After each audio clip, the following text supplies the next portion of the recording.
Hello guys, अब चाहिँ काठमाडौँतिर last चलिदिनु लाग्यो अझ घरमा अब निस्किनु लाग्यो पुराबाट निस्किनु लाग्यो। अब चाहिँ आज चाहिँ आउँछ तपाईँहरूको लागि मिनी भ्लग, मिठो मिनी भ्लग हान्ने हो क्या। अब साइडको मिनी भ्लग हानिदिने हो कि गाइज। अनि म चाहिँ घरबाट निस्किसकेँ है।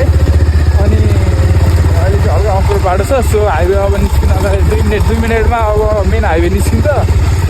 अहिले चाहिँ टक्क हल्का अप्ठ्यारो छ यो बाटो। अब 2 मिनटमा मेन हाइवे निस्किन्छ हेरेर कस्तो भयो।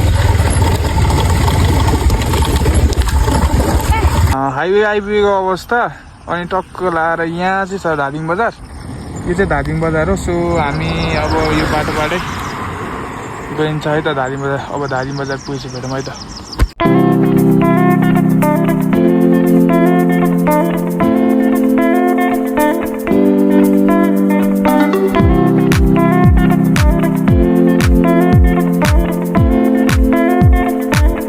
अहिले हामी टक्क धादिङ चाहिँ आइपुगेको अवस्था। सो यताबाट गयो भने चाहिँ धादिङ बजार छिरिन्छ यताबाट चाहिँ। सो यताबाट गयो भने चाहिँ काठमाडौँ मलेकु गल्छी हुँदै काठमाडौँ जाने बाटो चाहिँ हो। ल जाऊँ अहिले।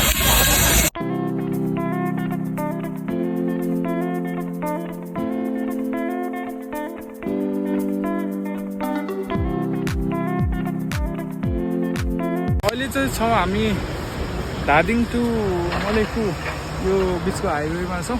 र यो हाइवे चाहिँ नेपालकै टप खै कति हो नम्बरमा, टप कति हो नम्बरको डेन्जरस हाइवे मध्ये एक हाइवे चाहिँ यो पनि हो है। अहिले चाहिँ हामी टक्क मलेकु आइपुग्यौँ त। मलेकु टक्क पुलमा आइपुग्यौँ। यता खोला छ, टक्क पुल पारी गएर सर र काठमाडौँ जान्छ यता लेफ्ट जानुपर्ने हुन्छ।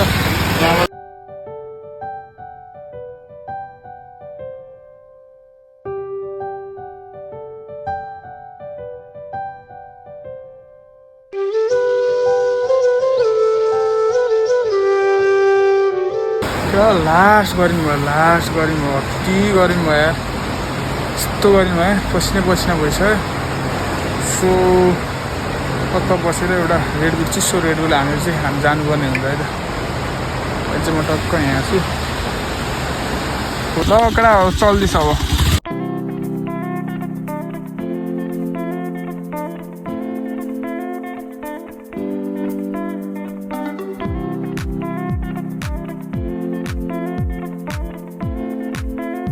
अहिले टक्क गल्छी आइपुगेको अवस्था होइन। यस्तो गर्मी भइरहेछ होइन, यस्तो लास्ट गर्मी भइरहेछ। ज्याकेट पनि कहाँ खोलेर फाल्नु जस्तो भइरहेछ कि।